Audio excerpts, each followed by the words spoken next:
নিজের মাতৃভূমিকে ভালোবেসে কত কিছুই তো বিসর্জন দেওয়া যায়, কিন্তু একজন হামজা চৌধুরী যেটি করতে যাচ্ছেন তাকে আপনি কিভাবে বিশ্লেষণ করবেন?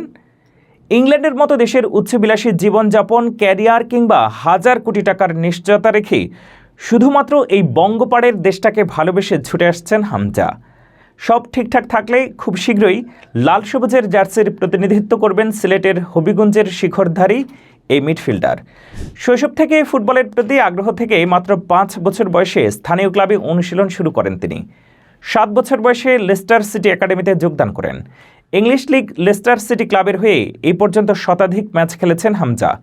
2021 সালে এই ক্লাবের হয়ে FA কাপের শিরোপা জিতেন এই খেলোয়াড়।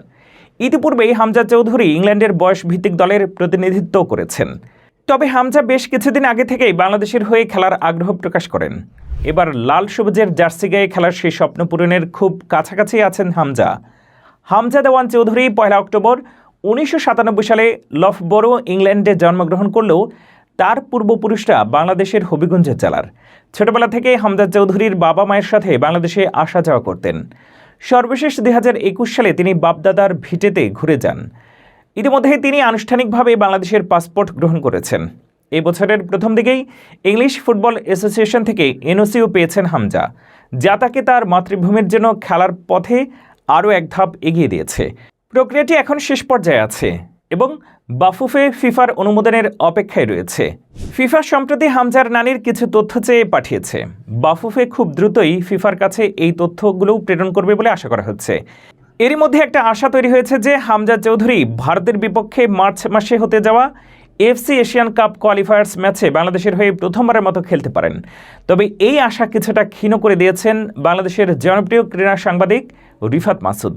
তার মতে আরও কিছু সময় অপেক্ষা করতে হতে পারে হামজা এবং তার ভক্ত সমর্থকদের। তাছাড়া বিজয় দিবস উপলক্ষে আয়োজিত এক অনুষ্ঠানে বাফুফের সভাপতি সাংবাদিকদের প্রশ্নের উত্তরে জানান, ফিফা থেকে হামজার বিষয়ে পুরোপুরি ক্লিয়ারেন্স এখনও আসেনি, তবে খুব দ্রুতই এ ব্যাপারে আপডেট পাওয়া যাবে বলে জানান তিনি। যাই হোক, সব ঠিক থাকলে লাল সবুজের জার্সি গায়ে হামজা চৌধুরীকে নিকট ভবিষ্যতে দেখা যাবে তা এক প্রকার নিশ্চিত। তার সংযোজন জাতীয় দলের শক্তি বৃদ্ধি করবে, পাশাপাশি বিশ্বমঞ্চে বাংলাদেশের প্রতিনিধিত্ব করার মতো একজন তারকা পাবে বাংলাদেশ। তাছাড়া তার মতো হাই প্রোফাইল ফুটবলার বাংলাদেশের জার্সি গায়ে দিলে বাংলাদেশ যে এশিয়ান ফুটবলের লাইমলাইট পেতে যাচ্ছে তা নিশ্চিতভাবেই বলা যায়। এছাড়াও ফুটবল বিশ্বের অন্যতম আকর্ষণ হতে যাচ্ছে দক্ষিণ এশিয়ার এই ছোট্ট দেশটি, যার সুবাদে তা অবশ্যই স্পন্সরদের দৃষ্টি আকর্ষণ করবে। এতে করে আমাদের ফুটবল বাণিজ্যিকভাবে লাভবান হবে। ইতিমধ্যে বিভিন্ন আন্তর্জাতিক নিউজ পোর্টালে হামজা বিষয়ক ইস্যুতে শিরোনাম হয়েছে বাংলাদেশ। প্রিমিয়ার লিগে একবার খেলার সময় কমেন্টেটর হামজাকে পরিচয় করার সময় বাংলাদেশের নাম এনেছে।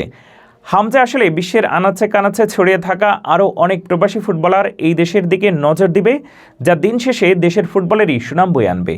শুভকামনা রইল হামজা চৌধুরীর জন্য। আশা করব তাকে জাতীয় দলে দেখার স্বপ্ন খুব দ্রুতই পূরণ হবে।